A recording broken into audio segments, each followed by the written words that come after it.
What's up, lovers? And welcome to the first episode of And That's Okay, hosted by none other than yours truly, my podcast. And I say that hesitantly because I feel like we are living in a very podcast heavy time, but I think this will be more of like a fun chill. As you can see, we're chill over here. Like, it's not crazy. But guys, I've been wanting to start a podcast since like my freshman year of college. So I'm really excited that dreams are being put into action. I just always thought I needed like big production or like real equipment. Literally, my phone, my mirror, and a mini mic. We're really baddies on a budget. Like, today's episode, I really wanted to kind of just talk about like where I kind of am slash was like this summer, and just like most people watching this already know me, but like maybe this came up on someone's like YouTube like recommended and they have no freaking idea who I am. I should probably introduce myself. Oh my god. Okay. My name is Julia, and this is my little podcast. Yeah, I'm excited that you're here. I've taken the liberty to write down questions to keep myself on track because I tend to go on tangents or get very scatterbrained when I'm talking. This, if you see me looking down, it's so I know what to talk about next. This podcast hopefully isn't longer than like 30 minutes. I hope you guys are comfy. I hope you have some food in front of you because this is your entertainment, all right? It's just me yapping. So let's get this going. So postgrad kind of sucks, right? I feel like no one freaking told me this, okay? I thought when you're in college, like you're just living life, you're having so much fun, and then you freaking graduate and you're like, okay, like let me enjoy summer and then like I'll find a job, or maybe you had a job lined up already and you just wanted, like a couple, just like you think post grad is supposed to be like this, like I'm gonna have like my big girl job, it's gonna be like a movie type shit. Like, no. If I had to sum up summer in one word, I think I would say unexpected. I think this summer was very unexpected. I knew I was going to move back home before I graduated. Like, I knew that was going to happen, but I don't think I was prepared for what moving back home looked like or what to kind of expect. I had really only had one conversation with my mom, and it was kind of just like, hey, like, I'm going to move home. She was like, yeah, I'm so excited. But I'm like, what if I'm not? Like, what if I'm not excited? What if it isn't what people say it is, From my perspective, I feel like people always describe like moving back home, like you get to spend more time with your parents and your family and your old friends, and it's just like people really made it seem like, oh, it's going to be this great time to reconnect with people. And coming from someone who isn't the most like, how do I put this? I just think I'm a very independent person. So the idea of having to be back where my what feels like my rights and freedom could be potentially taken was very, I just felt very anxious about the situation. I wasn't feeling this glee that I think a lot of people were saying. But before we get much further into my post grad journey, I want to talk about college a little. Okay, go Beeves.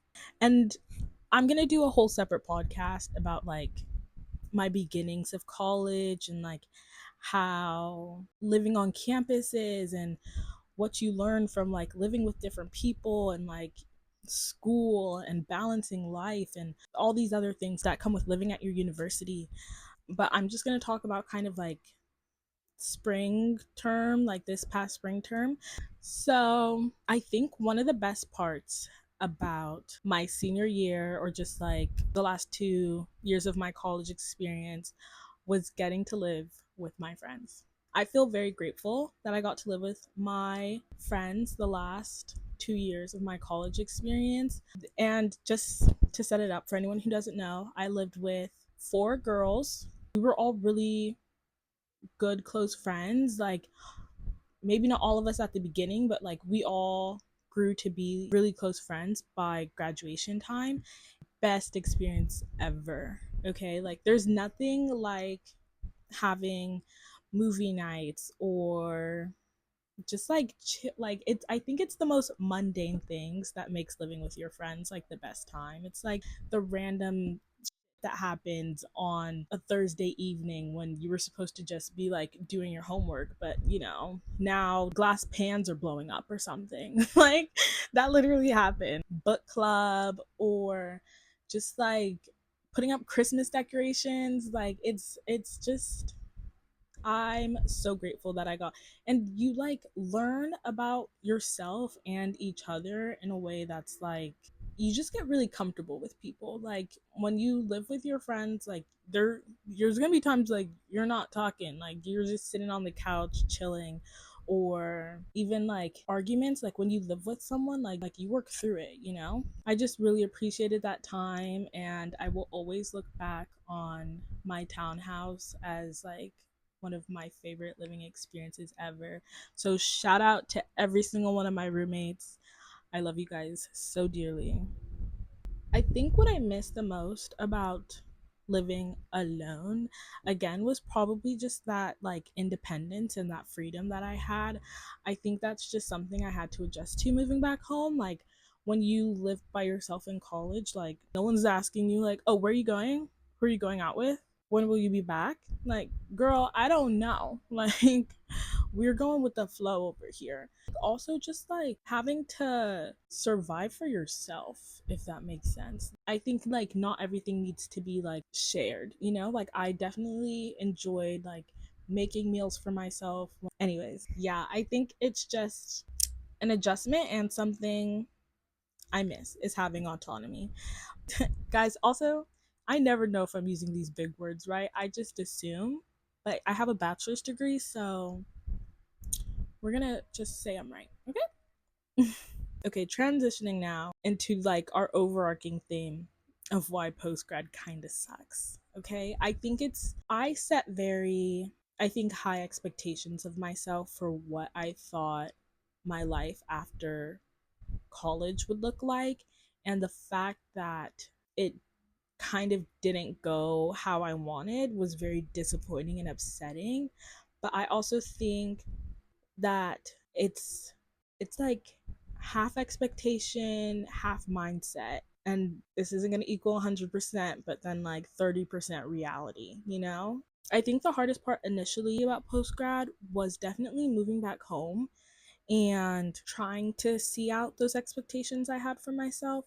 So here's like an example. An expectation I had for myself was I'd graduate college, I'd have like 2 weeks to a month of summer break, and then I'd immediately have a job waiting for me to like, yup, like exactly. Like I graduated and I have this job that pays me like, I was realistic about entry level. So like, but like good entry level. I was paying like 50, 60K a year.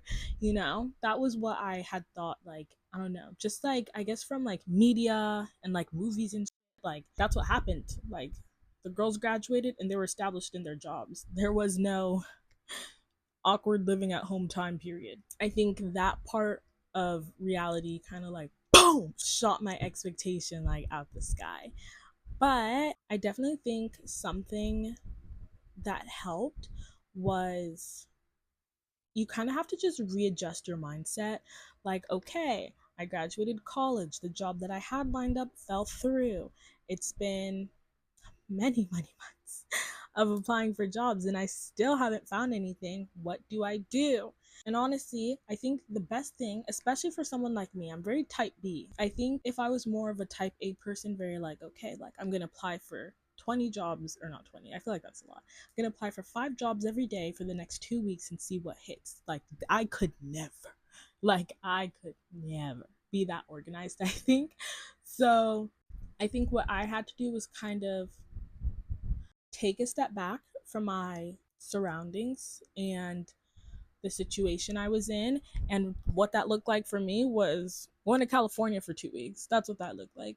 Okay, I think stepping outside of, you know, where you are, what you're doing, and seeing how other people's dynamics are with their families, or seeing how other people like live their day-to-day lives, not being somewhere where you were constantly to like give you kind of a fresh start or a sense of one anyways, I think is was really beneficial for me, because I came back from my trip to California and I was like, okay, let's get our shit together. You know, like we can't keep living in this slump. So I set a routine for myself.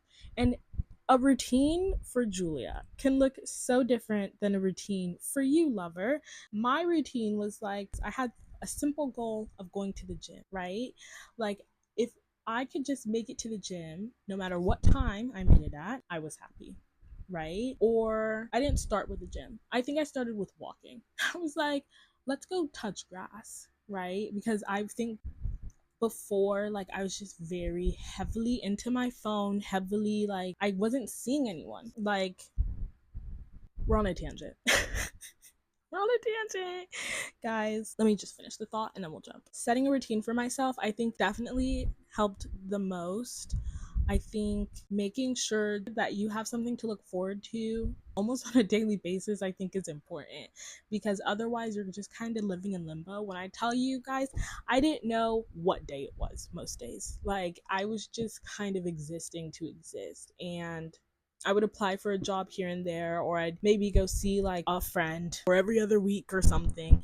It was a slump. And, you know, to get yourself out of that slump, you have to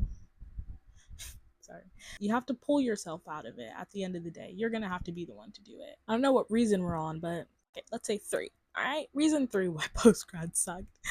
Constant rejection. These jobs are trifling, and I think it's so funny. I think I saw online, it was like us, like early Gen Zers, like we had the best time period to be kids in, and it's like the worst time to be an adult. And I agree with that wholeheartedly, because it's the way I had a job. Guys, I'll never shut up about it. Trump took my job and he will suffer. Anyways, I had a job and then the funding got cut and I didn't have a job anymore. But I was like, okay, let's take this as an opportunity, because it was a job in more like on the educational side, and I was looking for jobs in marketing. But I took that educational job because I was like, well, at least like it's something I'm used to, something I'm interested in, something I know. Applied for marketing job after marketing job after marketing job after marketing job, and straight up, like, I don't know if I put in the effort or I had the experience, or maybe I just wasn't a strong enough candidate for them, but I got rejected every single time. Sometimes I wouldn't hear a peep, I wouldn't hear a pew, like nothing hit. And honestly, I think most things are just God's plan. Like, man plans and God laughs. Like, I was like, oh my gosh, I'm gonna get a marketing job. I don't think I'm ready for an entry level marketing job, because I don't really know that much about marketing. Even though it's something I want to do, it's something I'm pretty passionate about. I don't know how to step into a space and be like, oh, this is how we're going to promote your product and we're going to make it work. I can't do that yet. Am I currently in my dream job? Like, no, realistically, but it's a job that I enjoy and that is perfectly suited for me right now. That's the job I have right now. It's that job that got snatched away from me a couple months ago, matter of fact. Okay, they were able to find some funding. We'd love to have you on our team. And I was like, oh my gosh. And at a better, I believe in salary transparency, it's at a better pay rate than what was initially offered for me. So I think God's plan, essentially, like, that's my go. Anyway, I'm just really happy with where I am right now. And that's after months of rejection, months of like, oh my gosh, no way, I have to write a freaking cover letter again for this same company but a different role. I was applying for the Portland Trailblazers, like they were handing out free money. I was like, me. I was like, please pick me. I remember writing a cover letter. I was like, no one wants it like I do. No one's hungry. And they were like, we appreciate your enthusiasm, but we're going with other candidates. And I'm like, oh. I was like, got it. Like, We're chill, boss. Don't even worry. And it might sound obvious, but as someone who was hoping for like something in a completely different field than I'm working in, it's okay. I think you're gaining experience, transferable skills, and this is only like one small part of my like career out of like my whole life. And I think I'm just going to be grateful that I did this in general. So post grad sucks, but one day you're going to get a job and you might not like it, but at least it's moving you towards your end goal, hopefully.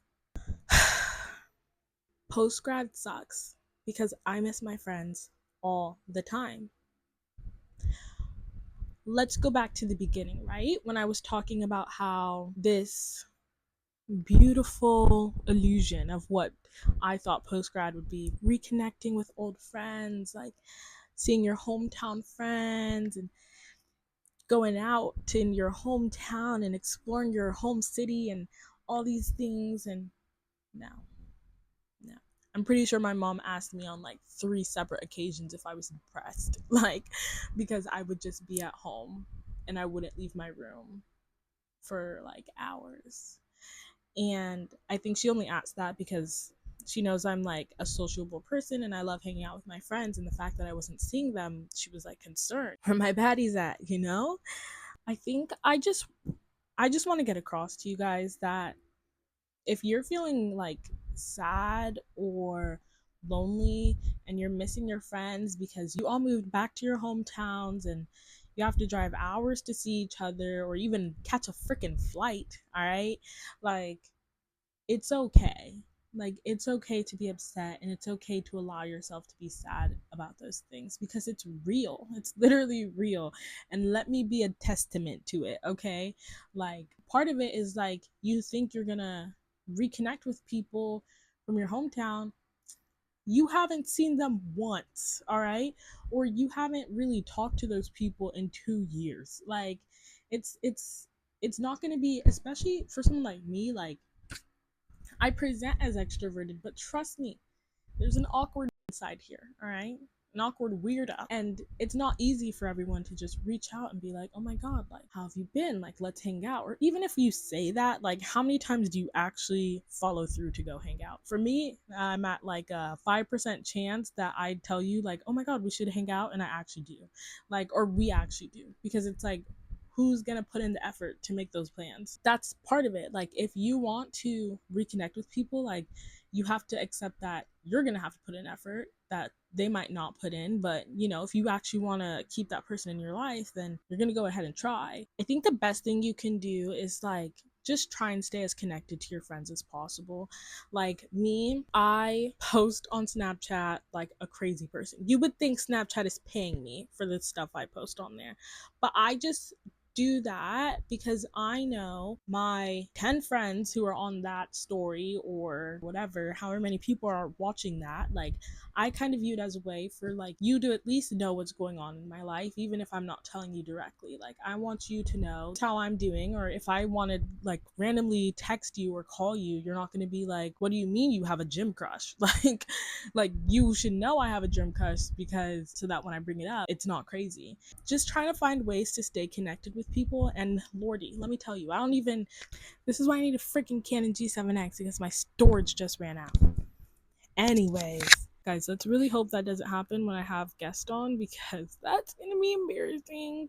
I don't really remember what I was talking about, but I'm thinking it was along the lines of it's okay to be sad, it's okay to miss your friends. Whatever I was talking about, I was probably yapping. So we're just gonna move on to the next part, and we're almost done, so don't worry. I don't know if anyone in the class of 2026 is watching, but one little piece of advice, guys, and I'm sure you've heard it 100 times from other people. I'm gonna say it one more time for you, just because I really, really want you guys to get it. Like, this is it for the most part. Like, you can never be 18, 19, 20, 21, 22, however the fuck old you are, like in college, living so close in proximity to your closest friends. And all I want to tell you guys, try and make every moment like it's your last, because pretty soon, like, you're gonna move away from each other and you're not gonna be with your closest friends anymore. Like, yes, go get that degree, queen, but also, like, make sure you live.